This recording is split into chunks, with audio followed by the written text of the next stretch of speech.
কৃষ্ণ রাধে রাধে রাধে কৃষ্ণ কৃষ্ণ হরে হরে হরে রাম হরে রাম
জয় গুরু।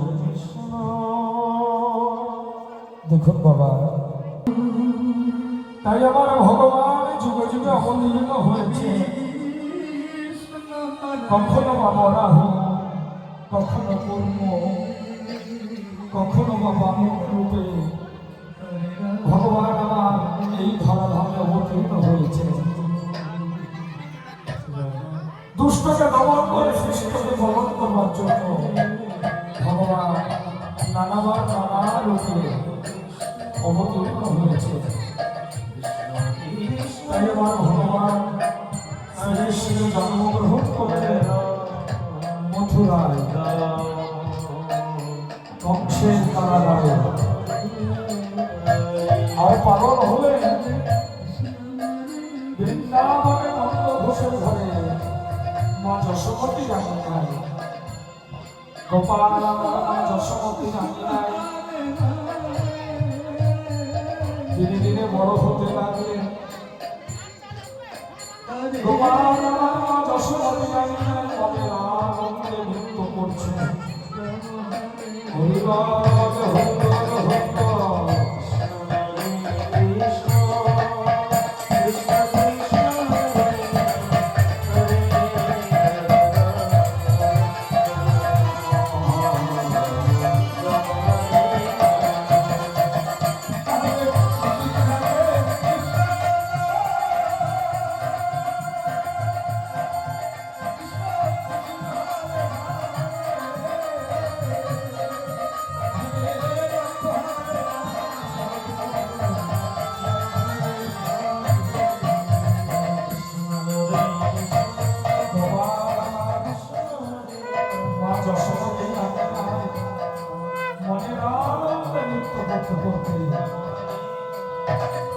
ভগবানের দিকে চেয়ে দেখে ভগবানের অধিক বেলা হয়েছে। তাই গোপাল বলছে, ভগবানের কত বেলা হলো, কিন্তু আমার মা এখন আমার জন্য কিছু খাবার নিয়ে এলো না। আমি যে ক্ষুধার জ্বালায় দাঁড়িয়ে থাকতে পারছি না। মা মা তুমি কোথায়? আমার এই খেলার সাথীটা, আমার যে বাংলা বন্ধু সুধা, তাকেও দেখছি না। ওরে সুধা,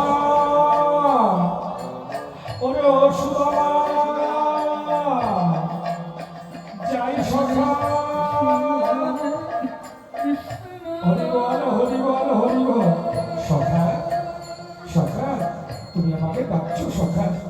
হ্যাঁ রে, হ্যাঁ রে সুধা মা, এই সুধা,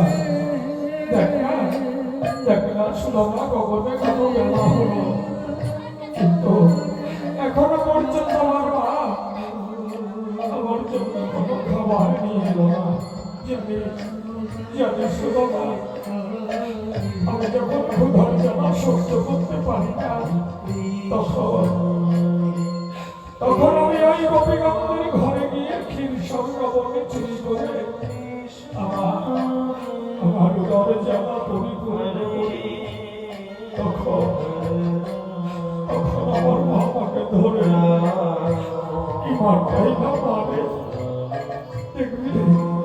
দেখবি শুধু আমাকে সখা সখা গো, এই তোমার মা তোমাকে ভালোবাসে, এমন করে তোমাকে মেরেছে বলে শোনা।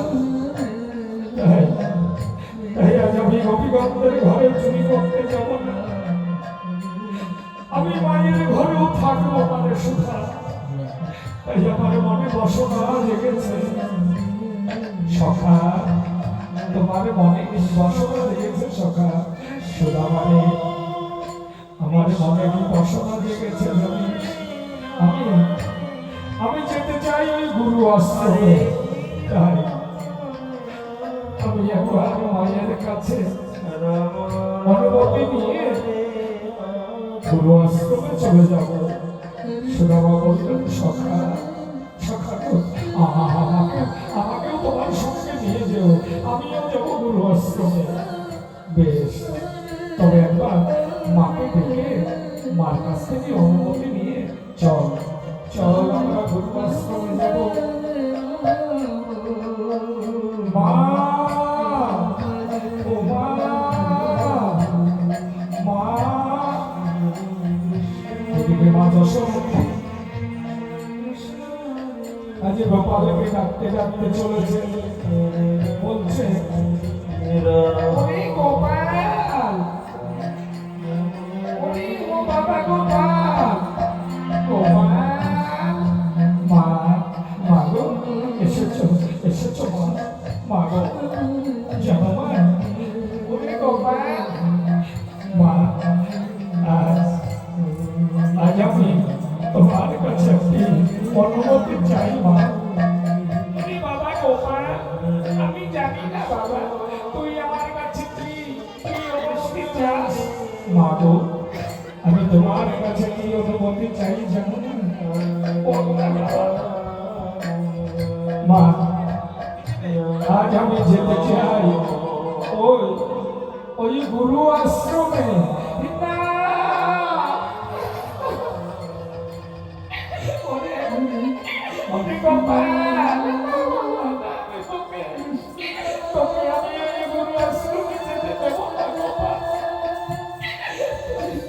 তুই আমায় ছেড়ে গুরু আশ্রমে যাচ্ছে গোপাল, আমি তোকে ছেড়ে দি গুরু আশ্রমে, তোকে পাঠিয়ে আমি ঘরে থাকতে পারবো না রে গোপাল। তাই তুই আমায় ছেড়ে যাসনি বাবা, আমি তোকে আমার চোখের আলো দিতে পারি না রে গোপাল। মা গো, তোমার কেন বোঝো না মা?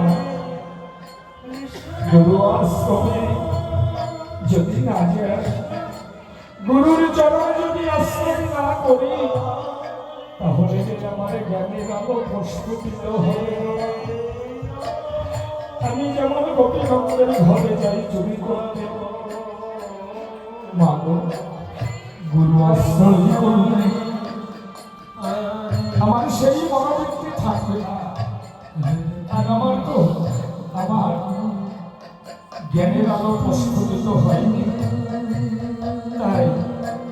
তাই আমি গুরু আশ্রমে গিয়ে আমি দীক্ষা শিক্ষা জ্ঞান অর্জন করতে চাই।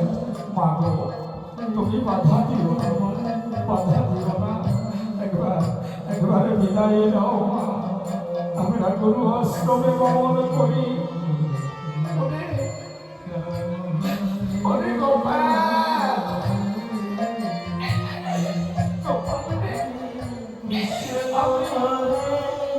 আমি যদি তোকে চোখের সামনে দেখতে না পাই,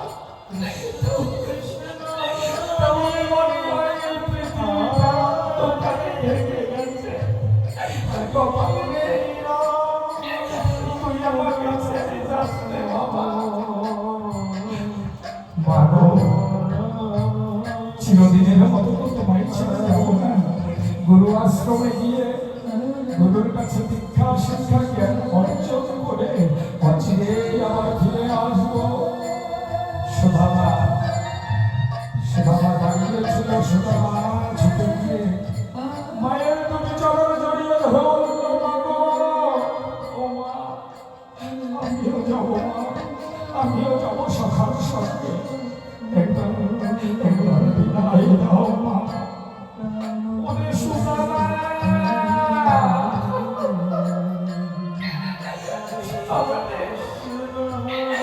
তোরা মায়ের বাড়ির কথা কেউ বুঝবি না বাবা আমি যে মা মায়ের কাছ থেকে সন্তান যদি দূরে চলে যায় ওরে সোজা বলতে পারিস বাবা সে বাকি ঘরে থাকতে পারে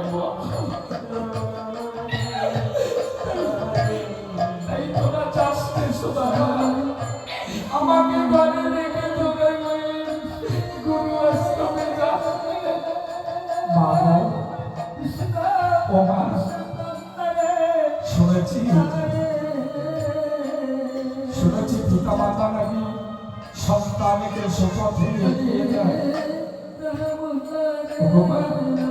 এই বলছি তুমি আরে বিলম্ব করো না নয়নের জল মুছে একবার হাসি মুখে বিদায় দাও মা আমরা গুরু আশ্রমে গমন করি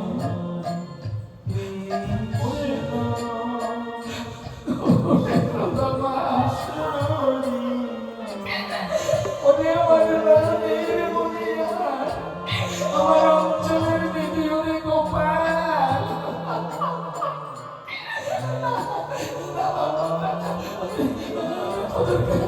তোদেরকে দিতে পারবো না মাগো তোমার দুটি চরণে ধরে বিনতি করি মা একবার তুমি অনুমতি দাও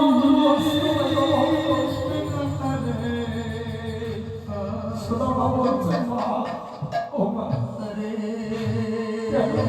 কেন তুমি এমন করে নয় চল ফেলছো একবার তুমি আমাদের বিদায় দাও যশোমতী মা আমার সুদামার হাতখানি ধরে তার মনের মনে অঞ্চলের বিধি তারে গোপালকে আজ সুদামার হাতে তুলে দিচ্ছে আর বলছে সুদামা মনে সুদামা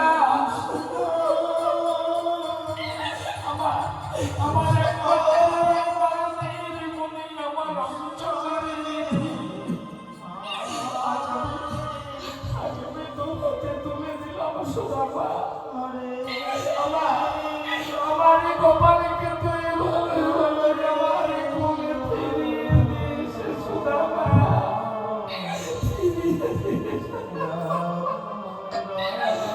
মাগো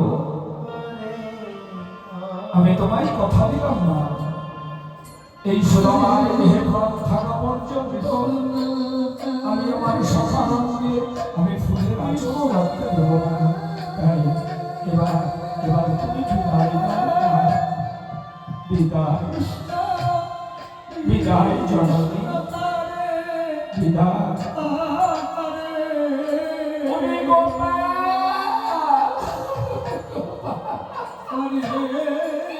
মা বিদায় বিদায় মা বিদায় বিদায় মা ওরে গোপাল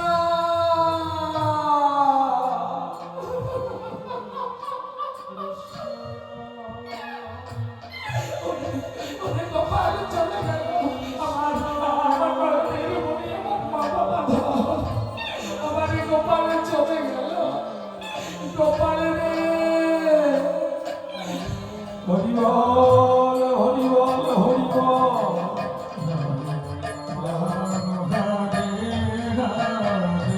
তাই কৃষ্ণ সুদামা মায়ের চরণ প্রণাম করে গমন করলেন ওই গুরু আশ্রমে কৃষ্ণ গুরু আশ্রমটা কোথায়? না, গুরু আশ্রমটা হলে নবন্তী নগরে গুরু শান্তিপুরী মুনির আশ্রম। তাই সকালবেলায় উঠে শান্তিপুরী মুনি সেই কৃষ্ণ নাম গাইতে গাইতে চলেছে। হরিবল হরিবল হরিবল।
করে তার আশ্রমে বসে বসে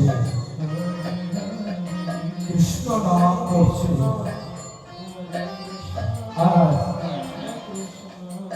ওইদিকে কৃষ্ণ আর সুদামা চলেছে সেই শান্তিপুরী মুনির আশ্রমে।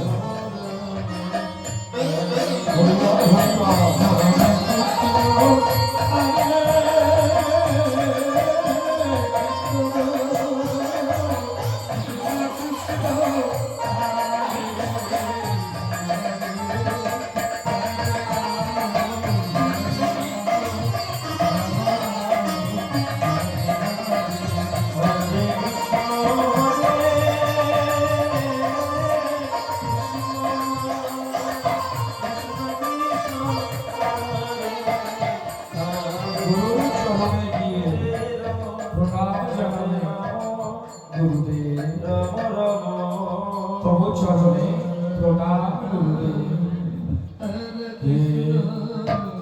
কে তোমরা? তোমরা কারা?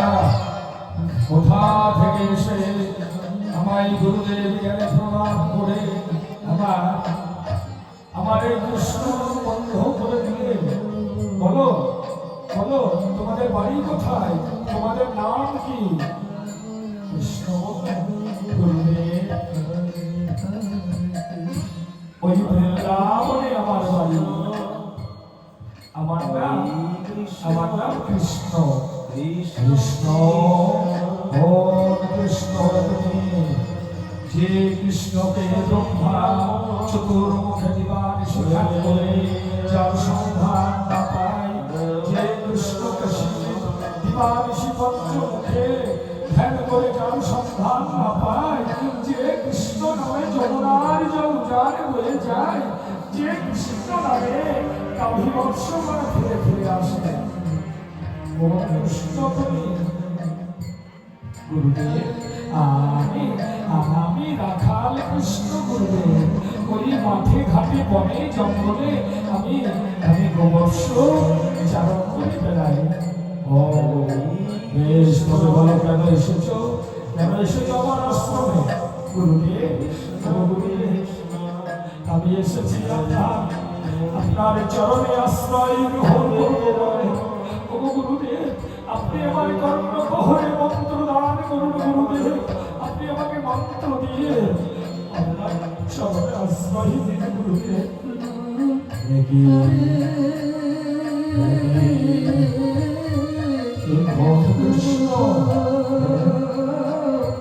যে কৃষ্ণ নাকি এই ত্রিজগতের গুরু, সর্বমত্ত পাতাল ত্রিভুবনের গুরু, খাবরযন্ত্র পতঙ্গ সকলের যিনি গুরু, উনি এসেছেন আমার আশ্রমে, আমার কাছে। আমি ওকে কি মন্ত্র দেবো? আমি কি জানি? না না না, আমার আজকে এমন একটা সৌভাগ্য যে আজ আমি কৃষ্ণের গুরু হতে চলেছি। তাই আমি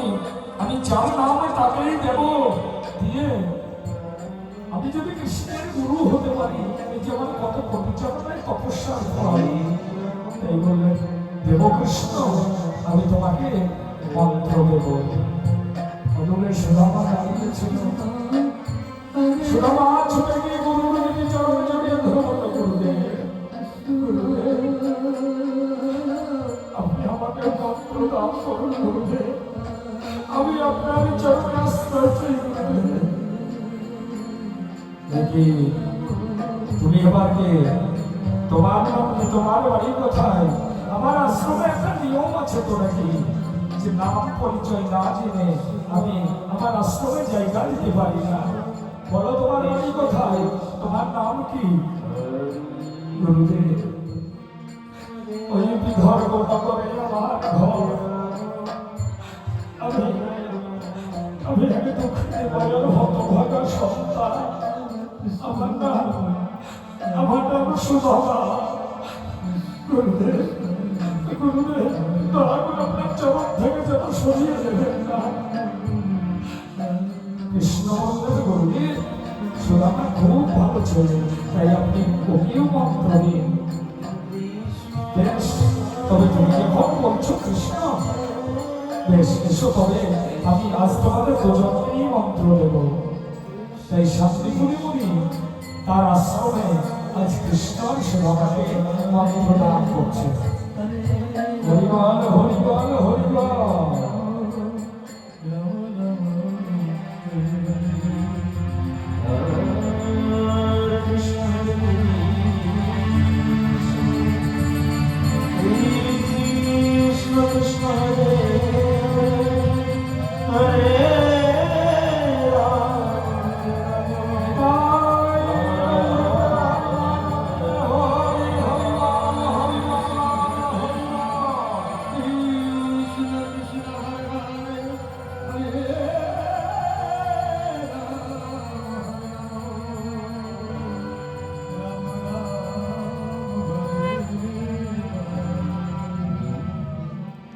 গুরুর চরণে প্রণাম